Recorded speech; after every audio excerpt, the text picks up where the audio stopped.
ਵਾਹਿਗੁਰੂ ਜੀ ਕਾ ਖਾਲਸਾ ਵਾਹਿਗੁਰੂ ਜੀ ਕੀ ਫਤਿਹ। किताब 10 पातशाहियां जीवन कार्ज ते उपदेश भाग 5। गुरु की महत्ता। इस जीवन का मनोरथ वाहिगुरू की प्राप्ति है। इसलिए दो चीज़ां गुरप्रसाद की लोड़ है। एक अकाल पुरख की बख्शिश अते दूजे गुरु की सेध अगवाई। जे कोई आगू अन्ना मिल जावे तां ओह आप भी डूब जाता है अते पिछलगां नूं भी डोब दिंदा है। इस बारे गुरु नानक साहिब बड़ा सौखा काम कर गए हैं। शब्द गुरु सुरत धन चेला अर्थात सिखां नूं तां मुढ़ तो ही गुरबाणी शब्द नूं गुरु मन्नण दा उपदेश है। श्री गुरु ग्रंथ साहिब शब्द गुरु दे हुंदियां किसी व्यक्ति नूं गुरु मन्नण धारन दी लोड़ नहीं रह जाती।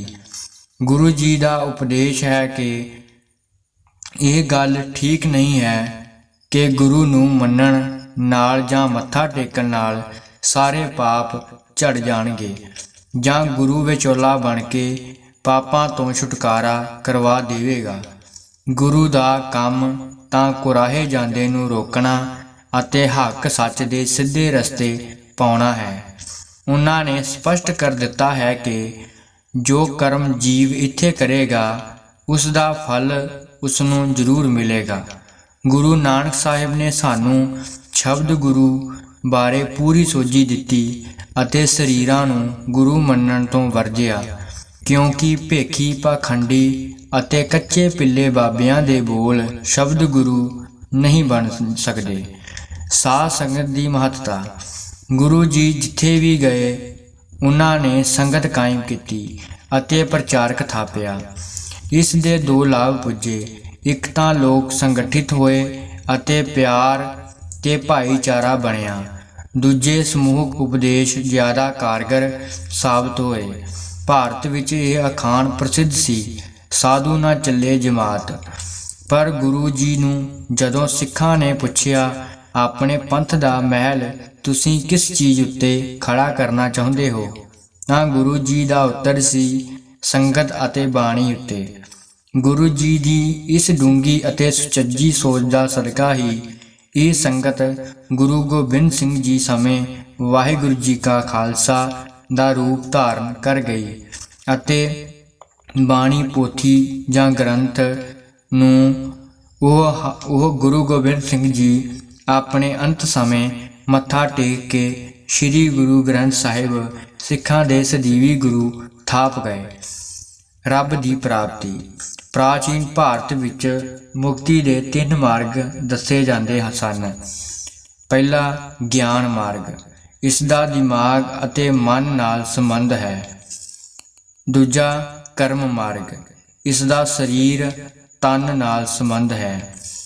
तीजा उपासना शरधा मार्ग, इसका दिल आत्मा नाल संबंध है, परंतु इस नाल शर्त सी घर बार छड्डण दी।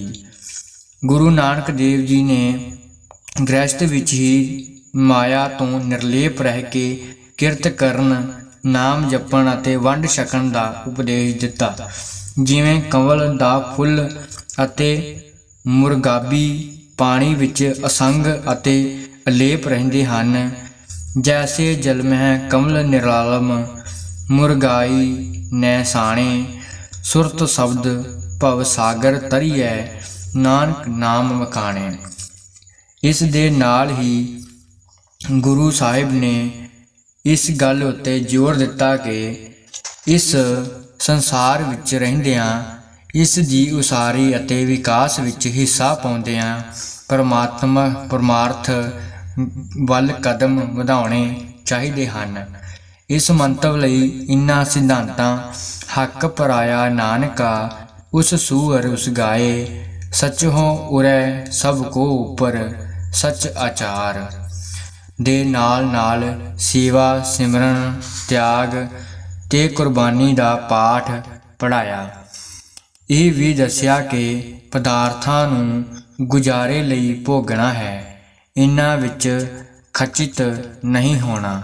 काम क्रोध लोभ मोह हंकार ਝਗੜਾ, ਸਾੜਾ, ਚੁਗਲੀ, ਨਿੰਦਿਆ ਅਤੇ ਖੁਸ਼ਾਮਦ ਤੋਂ ਦੂਰ ਰਹਿਣਾ ਹੈ। ਉਹਨਾਂ ਦੀ ਸਿੱਖਿਆ ਸੀ ਕਿ ਧਰਮ ਦੀ ਕਿਰਤ ਕਰੋ ਅਤੇ ਉਸ ਵਿੱਚੋਂ ਲੋੜਵੰਦਾਂ ਦੀ ਸਹਾਇਤਾ ਕਰੋ। ਘਾਲ ਖਾਏ ਕਿਸ ਹੱਥੋਂ ਦੇ, ਨਾਨਕ ਰਾਹੋ ਪਛਾਣੈ ਸੇ।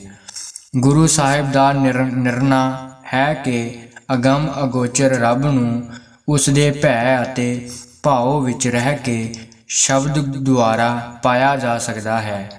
ਅਲਖ ਅਪਾਰ ਅਗਮ ਅਗੋਚਰ, ਨਾ ਤਿਸ ਕਾਲ ਨਾ ਕਰਮਾ, ਜਾਤ ਅਜਾਤ ਅਜੋਨੀ ਸੰਭੋ, ਨਾ ਤਿਸ ਭਾਉ ਨਾ ਭਰਮਾ।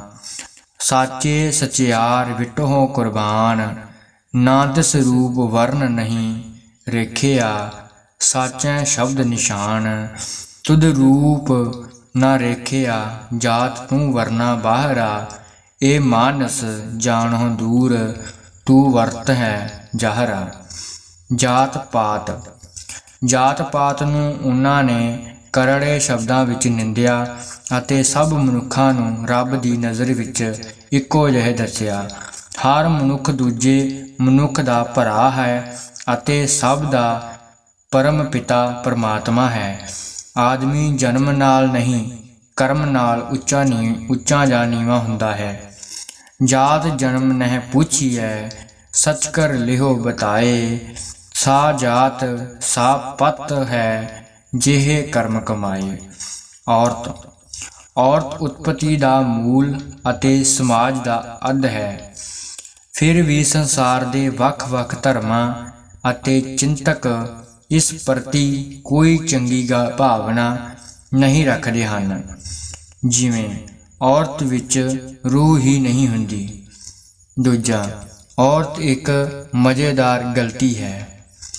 ਤੀਜਾ, ਲੜਕੀ ਤੁਹਾਨੂੰ 2 ਵਾਰ ਨੀਵਾਂ ਕਰਦੀ ਹੈ, ਇੱਕ ਆਪਣੇ ਜਨਮ ਸਮੇਂ ਅਤੇ ਦੂਜੇ ਆਪਣੀ ਸ਼ਾਦੀ ਦੇ ਮੌਕੇ। ਚੌਥਾ, ਅੰਗਰੇਜ਼ੀ ਦੀ ਕਹਾਵਤ ਹੈ, ਔਰਤਾਂ, ਪਤਨੀਆਂ ਅਤੇ ਹਵਾ ਐਸੀਆਂ ਬੁਰਾਈਆਂ ਹਨ ਜਿਨ੍ਹਾਂ ਤੋਂ ਬਗੈਰ ਗੁਜ਼ਾਰਾ ਨਹੀਂ।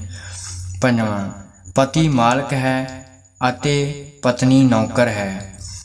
ਛੇਵਾਂ, ਮੁਹੰਮਦ ਸਾਹਿਬ ਤੋਂ ਪਹਿਲਾਂ ਅਰਬ ਦੇਸ਼ ਵਿੱਚ ਔਰਤਾਂ ਦੀ ਪਸ਼ੂਆਂ ਵਾਂਗ ਖਰੀਦ ਵੇਚ ਹੁੰਦੀ ਸੀ।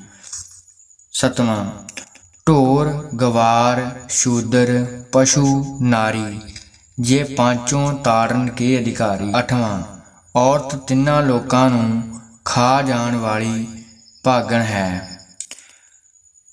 ਨੌਵਾਂ, ਦੇਵਦਾਸੀਆਂ ਜਿਨ੍ਹਾਂ ਨੂੰ ਮੰਦਰਾਂ ਵਿੱਚ ਚੜਾਵੇ ਵਾਂਗੂ ਚੜਾਇਆ ਜਾਂਦਾ ਸੀ ਬਾਰੇ ਕੁਝ ਨਾ ਕਹਿਣਾ ਹੀ ਚੰਗਾ ਹੋਵੇਗਾ। ਇਸ ਤੋਂ ਇਲਾਵਾ ਔਰਤ ਦੀ ਸ਼ਾਨ ਦੇ ਵਿਰੁੱਧ ਹੋਰ ਅਣਗਿਣਤ ਮਿਸਾਲਾਂ ਹਨ, ਪਰੰਤੂ ਗੁਰੂ ਨਾਨਕ ਸਾਹਿਬ ਹੀ ਪਹਿਲੇ ਮਹਾਂਪੁਰਸ਼ ਸਨ ਜਿਨ੍ਹਾਂ ਨੇ ਔਰਤ ਨੂੰ ਬਤੀ, ਸੁਲੱਖਣੀ ਅਤੇ ਰਾਜਿਆਂ ਦੀ ਜਨਮਦਾਤੀ ਆਖ ਕੇ ਵਡਿਆਈ ਬਖਸ਼ੀ। ਸੋ ਕਿਉ ਮੰਦਾ ਆਖੀਐ, ਜਿਤ ਜੰਮੈ ਰਾਜਾਨ। ਰਾਜ ਪ੍ਰਬੰਧ, ਕੋਈ ਰਾਜਿਆਂ ਨੂੰ ਨਿਹਕਲੰਕ ਕਹਿ ਰਿਹਾ ਸੀ। ਭਗਤੀ ਲਹਿਰ ਦੇ ਆਗੂਆਂ ਨੇ ਵੀ ਸਮਾਜ ਦੀ ਆਲੋਚਨਾ ਤਾਂ ਕੀਤੀ, ਪਰ ਰਾਜਿਆਂ ਬਾਰੇ ਚੁੱਪ ਸਾਧ ਰੱਖੀ। ਤੁਲਸੀਦਾਸ ਵਰਗੇ ਵਿਦਵਾਨ ਦਾ ਕਹਿਣਾ ਸੀ ਕਿ ਰਾਜ ਕਿਸੇ ਦਾ ਹੋਵੇ, ਸਾਨੂੰ ਕੀ। ਗੁਰੂ ਨਾਨਕ ਦੇਵ ਜੀ ਹੀ ਪਹਿਲੇ ਆਗੂ ਸਨ ਜਿਨ੍ਹਾਂ ਰਾਜੇ ਸਿੰਹ, ਮੁਕੱਦਮ ਕੁੱਤੇ ਅਤੇ ਬਾਬਰ ਨੂੰ ਯਾਬਰ ਕਹਿਣ ਦੀ ਦਲੇਰੀ ਕੀਤੀ, ਅਤੇ ਜਦੋਂ ਬਾਬਰ ਨਾਲ ਵਿਚਾਰਾਂ ਹੋਈਆਂ ਤਾਂ ਉਸ ਨੂੰ ਲੁੱਟ-ਮਾਰ ਅਤੇ ਖੂਨ ਖਰਾਬਾ ਕਰਨ ਤੋਂ ਵਰਜਿਆ ਅਤੇ ਹਲੇਮੀ ਰਾਜ ਦਾ ਮਸ਼ਵਰਾ ਦਿੱਤਾ, ਜਿਸ ਵਿੱਚ ਪਰਜਾ ਸੁੱਖ, ਆਰਾਮ ਅਤੇ ਨਿਰਭੈਤਾ ਦਾ ਜੀਵਨ ਜਿਉ ਸਕੇ ਅਤੇ ਉਸ ਨੂੰ ਪੂਰਾ ਇਨਸਾਫ ਮਿਲ ਸਕੇ। ਜੀਵਨ ਜਾਚ, ਉਹ ਹਰ ਇੱਕ ਨੂੰ ਪਿਆਰ ਅਤੇ ਦਲੀਲ ਨਾਲ ਸਮਝਾਉਂਦੇ ਸਨ, ਭਾਵੇਂ ਕੋਈ ਹਿੰਦੂ ਹੋਵੇ ਜਾਂ ਮੁਸਲਮਾਨ। ਇਸੇ ਕਰਕੇ ਉਹਨਾਂ ਨੂੰ ਹਿੰਦੂਆਂ ਦਾ ਗੁਰੂ ਤੇ ਮੁਸਲਮਾਨਾਂ ਦਾ ਪੀਰ ਕਿਹਾ ਜਾਂਦਾ ਸੀ। ਜੇ ਉਹਨਾਂ ਹਿੰਦੂਆਂ ਨੂੰ ਦਇਆ, ਸੰਤੋਖ ਜਤ ਸਤ ਦਾ ਜਨੇਊ ਪਾਉਣ ਲਈ ਆਖਿਆ ਤਾਂ ਮੁਸਲਮਾਨਾਂ ਨੂੰ ਸੱਚਾਈ ਧਰਮ ਦੀ ਕਮਾਈ, ਰੱਬ ਦੇ ਨਾਂ 'ਤੇ ਦਾਨ ਪੁੰਨ, ਪਵਿੱਤਰ ਨੀਅਤ, ਸਾਫ਼ ਮਨ ਅਤੇ ਅੱਲਾ ਦੀ ਸਿਫਤ ਸਲਾਹ ਕਰਨ ਦੀਆਂ 5 ਨਮਾਜ਼ਾਂ ਪੜ੍ਹਨ ਲਈ ਆਖਿਆ। 5 ਨਮਾਜ਼ਾਂ ਵਕਤ 5, ਪੰਜਾ ਪੰਜੇ ਨਾਓ, ਪਹਿਲਾ ਸੱਚ ਹਲਾਲ ਦੋਏ, ਤੀਜਾ ਖੈਰ ਖੁਦਾਓ, ਚੌਥੀ ਨੀਅਤ ਰਾਸ ਮਨ, ਪੰਜਵੀਂ ਸਿਫਤ ਸੁਨਾਏ, ਕਰਮੀ ਕਲਮਾ ਆਖ ਕੈ ਤਾਂ ਮੁਸਲਮਾਨ ਸਦਾਏ। ਉਹ ਹਰ ਧਰਮ ਨੂੰ ਚੰਗਾ ਆਖਦੇ ਸਨ। ਜੋਗੀਆਂ ਨੂੰ ਵੀ ਉਹਨਾਂ ਦਾ ਉਪਦੇਸ਼ ਸੀ ਕਿ ਜੁਗਤ ਪਛਾਣੋ, ਸੰਸਾਰ ਤੋਂ ਭੱਜੋ ਨਾ, ਲੋਕਾਂ ਵਿੱਚ ਵਿਚਰ ਕੇ ਉਹਨਾਂ ਦੀ ਜੋਗ ਅਗਵਾਈ ਕਰੋ। ਪਹਿਲਾ, ਉਹਨਾਂ ਗ੍ਰਹਿਸਥ ਵਿੱਚ ਉਦਾਸ ਮਾਇਆ ਤੋਂ ਨਿਰਲੇਪ ਰਹਿਣ ਦਾ ਉਪਦੇਸ਼ ਦਿੱਤਾ। ਗ੍ਰਹਿਸਥ ਤਿਆਗ ਕੇ ਜੰਗਲਾਂ ਪਹਾੜਾਂ ਵਿੱਚ ਮੁਕਤੀ ਦੀ ਭਾਲ ਕਰਨ ਅਤੇ ਸਰੀਰ ਨੂੰ ਤਸੀਹੇ ਦੇਣ ਨੂੰ ਉਹਨਾਂ ਨਿੰਦਿਆ। ਸਤਿਗੁਰ ਕੀ ਐਸੀ ਵਡਿਆਈ, ਪੁੱਤਰ ਕਲੱਤਰ ਵਿੱਚੇ ਗਤ ਪਾਏ। ਦੂਜਾ, ਉਹ ਹੰਕਾਰ ਨੂੰ ਇੱਕ ਵੱਡਾ ਰੋਗ ਮੰਨਦੇ ਸਨ। ਨਾਲ ਹੀ ਉਹਨਾਂ ਦੱਸਿਆ ਕਿ ਜੇ ਪ੍ਰਭੂ ਦੀ ਕਿਰਪਾ ਹੋ ਜਾਵੇ ਤਾਂ ਸ਼ਬਦ ਦੀ ਕਮਾਈ, ਨਾਮ ਸਿਮਰਨ ਨਾਲ ਇਸ ਦਾ ਇਲਾਜ ਹੋ ਸਕਦਾ ਹੈ। ਹਉਮੈ ਦੀਰਘ ਰੋਗ ਹੈ, ਦਾਰੂ ਪੀ ਸਮਾਹੇ, ਕਿਰਪਾ ਕਰੇ ਜੇ ਆਪਣੀ, ਤਾਂ ਗੁਰ ਕਾ ਸ਼ਬਦ ਕਮਾਹੇ। ਨਾਨਕ ਕਹਿ ਸੁਣਹਿ ਜਨਹੁ, ਇਤ ਸੰਜਮ ਦੁਖ ਜਾਹੇ। ਤੀਜਾ, ਉਹ ਮਿੱਠਤ ਅਤੇ ਨਿਮਰਤਾ ਨੂੰ ਵੱਡਾ ਗੁਣ ਅਤੇ ਸਾਰੀਆਂ ਚੰਗਿਆਈਆਂ ਦਾ ਤੱਤ ਸਾਰ ਮੰਨਦੇ ਸਨ। ਮਿੱਠਤ ਨੀਵੀਂ ਨਾਨਕਾ, ਗੁਣ ਚੰਗਿਆਈਆਂ ਤੱਤ। ਚੌਥਾ, ਉਹ ਸੱਚ ਨੂੰ ਸਭ ਤੋਂ ਉੱਚਾ ਮੰਨਦੇ ਸਨ, ਪਰੰਤੂ ਸਚਿਆਰ ਜੀਵਨ ਨੂੰ ਉਸ ਤੋਂ ਵੀ ਉਚੇਰਾ। ਸੱਚਹੁ ਉਰੈ ਸਭ ਕੋ ਉਪਰ, ਸਚ ਆਚਾਰ। ਪੰਜਵਾਂ, ਉਹ ਹੱਕ ਇਨਸਾਫ ਦੇ ਮੁੱਦਈ ਸਨ। ਕਿਸੇ ਦਾ ਮਾਲ ਹੜੱਪਣ ਵਾਲੇ ਅਤੇ ਵੱਡੀ ਖੋਰ ਨੂੰ ਉਹਨਾਂ ਨੇ ਸਖਤ ਤਾੜਨਾ ਕੀਤੀ। ਹੱਕ ਪਰਾਇਆ ਨਾਨਕਾ, ਉਸ ਸੂਰ ਉਸ ਗਾਏ। ਛੇਵਾਂ, ਕਿਰਤ ਕਰਨੀ, ਨਾਮ ਜਪਣਾ ਅਤੇ ਵੰਡ ਛਕਣਾ ਉਹਨਾਂ ਦੀ ਵੱਡਮੁੱਲੀ ਸਿੱਖਿਆ ਹੈ, ਜਿਸ ਨੂੰ ਉਹਨਾਂ ਨੇ ਪਹਿਲਾਂ ਮੋਦੀਖਾਨੇ ਵਿੱਚ ਅਤੇ ਫਿਰ ਜ਼ਿੰਦਗੀ ਦੇ ਆਖਰੀ 18 ਸਾਲ ਕਰਤਾਰਪੁਰ ਵਿੱਚ ਅਮਲੀ ਰੂਪ ਦਿੱਤਾ ਅਤੇ ਅਮਿਟ ਪੂਰਨੇ ਪਾਏ। ਘਾਲ ਖਾਏ ਕਿਛ ਹੱਥੋਂ ਦੇ, ਨਾਨਕ ਰਾਹੋ ਪਛਾਣੈ ਸੀ। ਸੱਤਵਾਂ, ਉਹਨਾਂ ਸਵੈਮਾਨ ਅਤੇ ਅਣਖ ਦਾ ਜੀਵਨ ਜਿਉਣਾ ਸਿਖਾਇਆ। ਜੇ ਜੀਵੈ ਪਤ ਲੱਥੀ ਜਾਏ, ਸਭ ਹਰਾਮ ਜੇਤਾ ਕਿਛ ਖਾਏ। ਅੱਠਵਾਂ, ਉਹਨਾਂ ਪਿਆਰ, ਭਾਈਚਾਰੇ ਅਤੇ ਸਰਬੱਤ ਦੇ ਭਲੇ ਦਾ ਉਪਦੇਸ਼ ਦਿੱਤਾ ਅਤੇ ਮਾਲਕ ਦੀ ਰਜ਼ਾ ਵਿੱਚ ਰਹਿ ਕੇ ਭਾਣਾ ਮੰਨਣ ਦੀ ਸਿੱਖਿਆ ਦਿੱਤੀ। ਹੁਕਮ ਰਜਾਈ ਚੱਲਣਾ, ਨਾਨਕ ਲਿਖਿਆ ਨਾਲ। ਨੌਵਾਂ, ਉਹਨਾਂ ਨਾਮਦਾਨ ਇਸ਼ਨਾਨ ਦ੍ਰਿੜ ਕਰਵਾਇਆ ਅਤੇ ਆਪਣੇ ਕੰਮਕਾਰ 'ਤੇ ਜਾਣ ਤੋਂ ਪਹਿਲਾਂ ਅੰਮ੍ਰਿਤ ਵੇਲੇ ਜਾਗਣ, ਇਸ਼ਨਾਨ ਕਰਨ, ਨਾਮ ਜਪਣ ਅਤੇ ਸਾਧ ਸੰਗਤ ਵਿੱਚ ਜਾ ਕੇ ਮਾਲਕ ਦੀ ਕੀਰਤੀ ਕਰਨ ਨੂੰ ਉਹਨਾਂ ਬਹੁਤ ਮਹੱਤਵ ਦਿੱਤਾ। ਦਸਵਾਂ, ਗੁਰੂ ਜੀ ਅਨੁਸਾਰ ਧਰਮ, ਦਇਆ ਅਤੇ ਸੰਤੋਖ ਦੀ ਭਾਵਨਾ ਨਾਲ ਭਰਪੂਰ ਹੋਣਾ ਚਾਹੀਦਾ ਹੈ। ਧੌਲ ਧਰਮ ਦਇਆ ਕਾ ਪੂਤ, ਸੰਤੋਖ ਥਾਪ ਰੱਖਿਆ ਜਨਸੂਤ। 11ਵਾਂ, ਉਹ ਗਰੀਬਾਂ ਦੀ ਸਾਰ ਲੈਂਦੇ ਅਤੇ ਅਖੌਤੀ ਨੀਵਿਆਂ ਦਾ ਸਾਥ ਮਾਣਦੇ ਸਨ। ਨੀਚਾ ਅੰਦਰ ਨੀਚ ਜਾਤ, ਨੀਚੀ ਹੂੰ ਅਤ ਨੀਚ, ਨਾਨਕ ਤਿਨ ਕੈ ਸੰਗ ਸਾਥ, ਵੱਡਿਆਂ ਸਿਉ ਕਿਆ ਰੀਸ। 12ਵਾਂ, ਉਹਨਾਂ ਮਾੜੇ ਕੰਮ ਕਰਨ ਵਿਰੁੱਧ ਤਾੜਨਾ ਕੀਤੀ। ਜਿਤ ਸੇਵੀਐ ਸੁਖ ਪਾਈਐ, ਸੋ ਸਾਹਿਬ ਸਦਾ ਸੰਭਾਲੀਐ। ਜਿਤ ਕੀਤਾ ਪਾਈਐ ਆਪਣਾ, ਤਾਂ ਘਾਲ ਬੁਰੀ ਕਿਉ ਕਾਲੀਐ। ਮੰਦਾ ਮੂਲ ਨਾ ਕੀਚੀ, ਜੇ ਲੰਮੀ ਨਦਰ ਨਿਹਾਲੀਐ। 13ਵਾਂ ਉਹ ਵਿਚਾਰ ਚਰਚਾ ਗੋਸ਼ਟੀ ਦੇ ਮੁੱਦੇ ਹੀ ਸਨ ਜਿਸ ਨਾਲ ਸੰਕੇ ਨਿਵਰਤ ਹੁੰਦੇ ਸਨ। ਜਬ ਲਗ ਦੁਨੀਆ ਰਹੀ ਹੈ ਨਾਨਕ, ਕਿਸ ਸੁਣੀਐ ਕਿਛ ਕਹੀਐ। 14ਵਾਂ ਉਹਨਾਂ ਅਵਗੁਣ ਛੱਡ ਗੁਣ ਅਪਣਾਉਣ ਦੀ ਪ੍ਰੇਰਨਾ ਕੀਤੀ। ਸਾਂਝ ਕਰੀਜੈ ਗੁਣ ਹੋ ਕੇਰੀ, ਛੋੜ ਅਵਗੁਣ ਚਲੀਐ। 15ਵਾਂ ਉਹਨਾਂ ਸਭ ਨੂੰ ਨਸ਼ਿਆਂ ਵਿਰੁੱਧ ਤਾੜਨਾ ਕੀਤੀ। ਇਤ ਮਦ ਪੀਤੈ ਨਾਨਕਾ, ਬਹੁਤੇ ਖਟੀ ਹੈ ਵਿਕਾਰ। ਦੁਰਮਤ ਮਦ ਜੋ ਪੀਵਤੇ, ਬਿਖਲੀ ਪਤ ਕਮਲੀ। 16ਵਾਂ ਉਹਨਾਂ ਘੱਟ ਖਾਣ, ਘੱਟ ਸੌਣ ਅਤੇ ਘੱਟ ਬੋਲਣ ਦਾ ਉਪਦੇਸ਼ ਦਿੱਤਾ। ਖੰਡਤ ਨਿਦਰਾ ਅਲਪ ਆਹਾਰੰ, ਨਾਨਕ ਤਤ ਵਿਚਾਰੋ। ਬਾਬਾ ਹੋਰ ਖਾਣਾ ਖੁਸ਼ੀ ਖੁਆਰ, ਜਿਤ ਖਾਧੈ ਤਨ ਪੀੜੀ ਹੈ, ਮਨ ਮਹਿ ਚਲੈ ਵਿਕਾਰ। ਬਾਬਾ ਹੋਰ ਸੌਣਾ ਖੁਸ਼ੀ ਖੁਆਰ, ਜਿਤ ਸੁੱਤੈ ਤਨ ਪੀੜੀ ਹੈ, ਮਨ ਮਹਿ ਚਲੈ ਵਿਕਾਰ। ਬਹੁਤਾ ਬੋਲਣ ਚੱਖਣ ਹੋਏ। ਇੱਕ ਹਿੰਦੂ ਬਾਲਾ ਅਤੇ ਇੱਕ ਮੁਸਲਮਾਨ ਮਰਦਾਨਾ ਉਹਨਾਂ ਦੇ ਉਮਰ ਭਰ ਸਾਥੀ ਰਹੇ। ਅਸਲੀ ਆਰਥਾ ਵਿੱਚ ਧਰਮ ਨਿਰਪੱਖਤਾ ਉਹਨਾਂ ਦੀ ਹੀ ਦੇਣ ਹੈ। ਜਿੱਥੇ ਗੁਰੂ ਜੀ ਨੇ ਰਾਜਸੀ ਜ਼ਬਰ, ਸਮਾਜੀ ਵਿਤਕਰੇ ਅਤੇ ਧਾਰਮਿਕ ਸ਼ੋਸ਼ਣ ਵਿਰੁੱਧ, ਭਰਮ ਭੁਲੇਖੇ ਪਾ ਕੇ ਸ਼ੋਸ਼ਣ ਕਰਨ ਵਿਰੁੱਧ ਜਾਗਰੂਕ ਹੋਣ ਅਤੇ ਡਟ ਜਾਣ ਲਈ ਸਾਵਧਾਨ ਕੀਤਾ, ਉੱਥੇ ਅੰਦਰਲੇ ਵਿਕਾਰਾਂ ਕਾਮ, ਕ੍ਰੋਧ, ਲੋਭ, ਮੋਹ, ਹੰਕਾਰ, ਚੁਗਲੀ, ਨਿੰਦਿਆ, ਖੁਸ਼ਾਮਦ, ਚਾਪਲੂਸੀ, ਝਗੜੇ, ਸਾੜੇ ਆਦਿ ਬੁਰਾਈਆਂ ਦਾ ਤਿਆਗ ਕਰਕੇ ਸੱਚ ਧਰਮ ਦਾ ਜੀਵਨ ਜਿਉਣ ਲਈ ਵੀ ਪ੍ਰੇਰਨਾ ਕੀਤੀ। ਗੁਰੂ ਜੀ ਪ੍ਰਤੀ ਕੁਝ ਵਿਦਵਾਨਾਂ ਦੇ ਵਿਚਾਰ। M.A.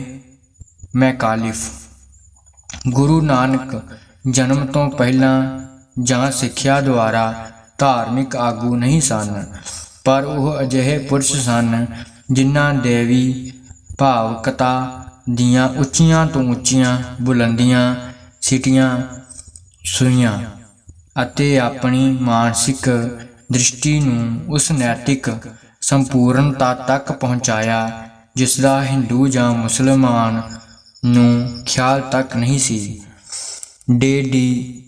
J.D.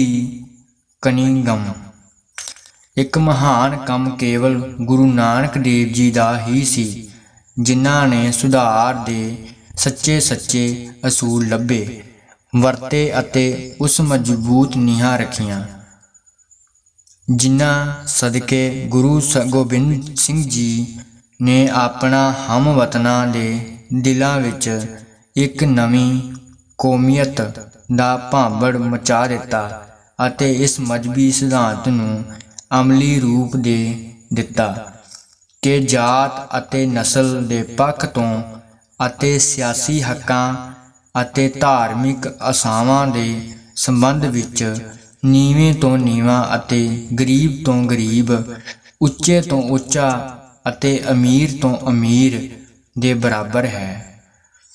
ਡਾ ਮੁਜੀਬ ਕਿਰਤ ਨੂੰ ਪਹਿਲ ਦੇਣੀ, ਨਾਮ ਨੂੰ ਵਿਚਕਾਰ ਰੱਖਣਾ ਅਤੇ ਵੰਡ ਛਕਣਾ ਨੂੰ ਪਿਛਲੇ ਅਤੇ ਨਾਮ ਦੇ ਸਹਾਰੇ ਰੱਖਣਾ ਹੀ ਸਿੱਖੀ ਦਾ ਮੂਲ ਸਿਧਾਂਤ ਹੈ।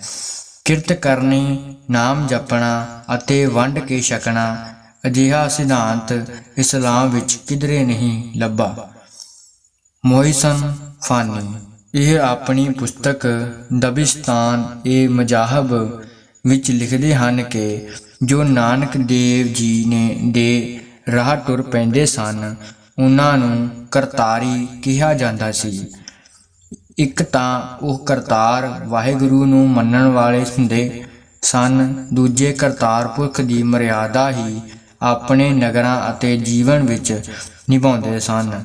ਗੁਰੂ ਗੋਬਿੰਦ ਸਿੰਘ ਜੀ ਨੇ ਇਸੇ ਕਰਤਾਰੀ ਸੰਗਤ ਨੂੰ ਵਾਹਿਗੁਰੂ ਜੀ ਕਾ ਖਾਲਸਾ ਬਣਾਇਆ, ਜਿਸ ਫਸਲ ਨੂੰ ਗੁਰੂ ਗੋਬਿੰਦ ਸਿੰਘ ਜੀ ਘਰ ਲਿਆ ਰਹੇ ਸਨ, ਉਸ ਦੀ ਬਿਜਾਈ ਗੁਰੂ ਨਾਨਕ ਸਾਹਿਬ ਨੇ ਹੀ ਕੀਤੀ ਸੀ। ਸਰ ਮੁਹੰਮਦ ਇਕਬਾਲ। ਗੁਰੂ ਨਾਨਕ ਜੀ ਸਾਰੀ ਸਿੱਖਿਆ ਦਾ ਮੰਤਵ ਸਮਾਜਿਕ ਬਰਾਬਰੀ ਅਤੇ ਵਿਸ਼ਵ ਭਾਈਚਾਰਾ ਬਣਾਉਣਾ ਅਤੇ ਫਿਰਕਾਦਾਰੀ ਖਤਮ ਕਰਨਾ ਅਤੇ ਵਹਿਮਾਂ ਭਰਮਾਂ ਦਾ ਨਾਸ਼ ਕਰਨਾ ਸੀ। ਉਹਨਾਂ ਦੇ ਉਪਦੇਸ਼ਾਂ ਵਿੱਚ ਕਰਮਕਾਂਡ ਅਤੇ ਰੀਤ ਰਸਮ ਲਈ ਕੋਈ ਥਾਂ ਨਹੀਂ ਸੀ। ਇਕਬਾਲ ਦੁਆਰਾ ਗੁਰੂ ਜੀ ਬਾਰੇ ਲਿਖੀ ਇੱਕ ਲੰਮੀ ਨਜ਼ਮ ਕਵਿਤਾ ਦਾ ਫਿਰ ਉੱਠੀ ਆਖਰ ਸਦਾ ਤੌਹੀਦ ਕੀ ਪੰਜਾਬ ਸੇ ਹਿੰਦ ਕੋ ਇੱਕ ਮਰਦ ਏ ਕਾमिल ने जगाया ख्वाब से। मोहम्मदी निजामी। आदमियत जाग उठी उसकी तालीमात से, नूर की रो फुट निकली पर्दाए जुल्मात से। साधु T.L. वाशवानी। गुरु नानक गरीबां दे हमदर्द ही नहीं ਸਨ, ਬਲਕਿ ਉਹਨਾਂ ਦੀ ਸੰਗਤ ਵਿੱਚ ਆਨੰਦ ਮਾਣਦੇ ਸਨ। ਨੀਚਾਂ ਅੰਦਰ ਨੀਚ ਜਾਤ, ਨੀਚੀ ਹੂੰ ਅਤ ਨੀਚ, ਨਾਨਕ ਤਿਨਕੇ ਸੰਗ ਸਾਥ, ਵੱਡਿਆਂ ਸਿਉ ਕਿਆ ਰੀਸ। ਜਿੱਥੇ ਨੀਚ ਸਮਾਲੀਅਣ ਤਿੱਥੇ ਨਦਰ ਤੇਰੀ ਬਖਸ਼ੀਸ਼। ਡਾਕਟਰ ਗੋਕਲ ਚੰਦ ਨਾਰੰਗ। ਜੇ ਗੁਰੂ ਜੀ ਤੋਂ ਪਹਿਲਾਂ ਅਤੇ ਉਹਨਾਂ ਦੇ ਜਾਣ ਪਿੱਛੋਂ ਦੇ ਹਾਲਾਤ ਦਾ ਟਾਕਰਾ ਕੀਤਾ ਜਾਵੇ ਤਾਂ ਨਿਰਸੰਦੇਹ ਅਸੀਂ ਇਸ ਨਤੀਜੇ 'ਤੇ ਪੁੱਜਦੇ ਹਾਂ ਕਿ ਜਿਸ ਹਾਲਾਤ ਵਿੱਚ ਹਿੰਦੂ ਪਹਿਲਾਂ ਸਨ, ਉਹਨਾਂ ਦੇ ਜਾਣ ਉਪਰੰਤ ਕਈ ਦਰਜੇ ਉੱਚੇ ਹੋ ਗਏ ਸਨ। ਸਵਾਮੀ ਵਿਵੇਕਾਨੰਦ। ਜਦ ਰੱਬ ਨੇ ਲੋਕਾਈ ਵੱਲ ਨੀਝ ਲਾ ਕੇ ਦੇਖਿਆ ਤਾਂ ਉਸ ਦੀਆਂ ਅੱਖਾਂ ਵਿੱਚੋਂ ਇੱਕ ਹੰਝੂ ਧਰਤੀ 'ਤੇ ਡਿੱਗਾ, ਜੋ ਗੁਰੂ ਨਾਨਕ ਦਾ ਰੂਪ ਧਾਰ ਸੰਸਾਰ ਵਿੱਚ ਵਿਚਰਿਆ। ਇਸੇ ਲਈ ਗੁਰੂ ਨਾਨਕ ਤਰਸ ਰੂਪ ਹੈ। ਲਾਲ ਦੌਲਤ ਰਾਏ। ਇਸਲਾਮੀ ਅਤਿਆਚਾਰ ਦੇ ਸਿੱਟੇ ਵਜੋਂ ਇੰਨ ਸੰਭਵ ਸੀ ਕਿ ਹਿੰਦੂ ਧਰਮ ਦਾ ਜਹਾਜ਼ ਹੀ ਖਤਮ ਹੋ ਜਾਂਦਾ ਅਤੇ ਵੈਦਿਕ ਧਰਮ ਦੇ ਸੇਵਕ ਸਦਾ ਲਈ ਸੰਸਾਰ ਤੋਂ ਲੋਪ ਹੋ ਜਾਂਦੇ। ਇਸ ਨਿਰਾਸਤਾ ਦੇ ਸਮੇਂ ਇੱਕ ਅਜਿਹਾ ਮਲਾਹ ਪੈਦਾ ਹੋਇਆ ਜਿਸ ਨੇ ਵੈਦਿਕ ਧਰਮ ਦੀਆਂ ਨੀਹਾਂ ਅਤੇ ਹਿੰਦੂਆਂ ਦੀ ਹੋਂਦ ਨੂੰ ਅਜਿਹਾ ਮੋਢਾ ਦਿੱਤਾ ਕਿ ਉਸਦੇ ਸੁਘੜ ਤੇ ਲਾਇਕ ਉੱਤਰਾਧਿਕਾਰੀਆਂ ਨੇ ਉਹਨਾਂ ਨੂੰ ਤੂਫਾਨ ਵਿੱਚ ਗਰਕ ਹੋਣ ਤੋਂ ਬਚਾ ਲਿਆ। ਇਹ ਮਲਾਹ ਕੌਣ ਸੀ? ਇਹ ਮਲਾਹ ਗੁਰੂ ਨਾਨਕ ਦੇਵ ਜੀ ਸਨ। ਸਮਕਾਲੀਨ ਹੁਕਮਰਾਨ। ਪਹਿਲਾ ਬਹਿਲੋਲ ਲੋਧੀ 1451 ਤੋਂ ਲੈ ਕੇ 1499 ਈਸਵੀ। ਦੂਜਾ ਸਿਕੰਦਰ ਲੋਧੀ 1499 ਈਸਵੀ ਤੋਂ 1517 ਈਸਵੀ। ਤੀਜਾ ਇਬਰਾਹਿਮ ਲੋਧੀ 1517 ਈਸਵੀ ਤੋਂ 1526 ਈਸਵੀ। ਚੌਥਾ ਬਾਬਰ 1526 ਈਸਵੀ ਤੋਂ 1530 ਈਸਵੀ। ਪੰਜਵਾਂ ਹਿਮਾਯੂ 1530 ਈਸਵੀ ਤੋਂ 1540 ਈਸਵੀ। ਏਕ ਓਂਕਾਰ ਸਤਿਗੁਰ ਪ੍ਰਸਾਦ। ਅਧਿਆਇ ਦੂਜਾ। ਸ਼੍ਰੀ ਗੁਰੂ ਅੰਗਦ ਦੇਵ ਜੀ। ਆਮ ਜਾਣਕਾਰੀ। ਮਾਤਾ ਸ਼੍ਰੀ ਦਇਆ ਕੌਰ ਜੀ ਜਾਂ ਮਾਤਾ ਸਭਰਾਈ ਜੀ, ਪਿਤਾ ਸ਼੍ਰੀ ਫੇਰੂਮਲ ਜੀ। ਜਨਮ ਤਿਥੀ 31/3/1504 ਈਸਵੀ। 5 ਵਿਸਾਖ 1561 ਬਿਕਰਮੀ। ਜਨਮ ਸਥਾਨ ਮਤੇ ਦੀ ਸਰਾਂ, ਜ਼ਿਲ੍ਹਾ ਫਿਰੋਜ਼ਪੁਰ।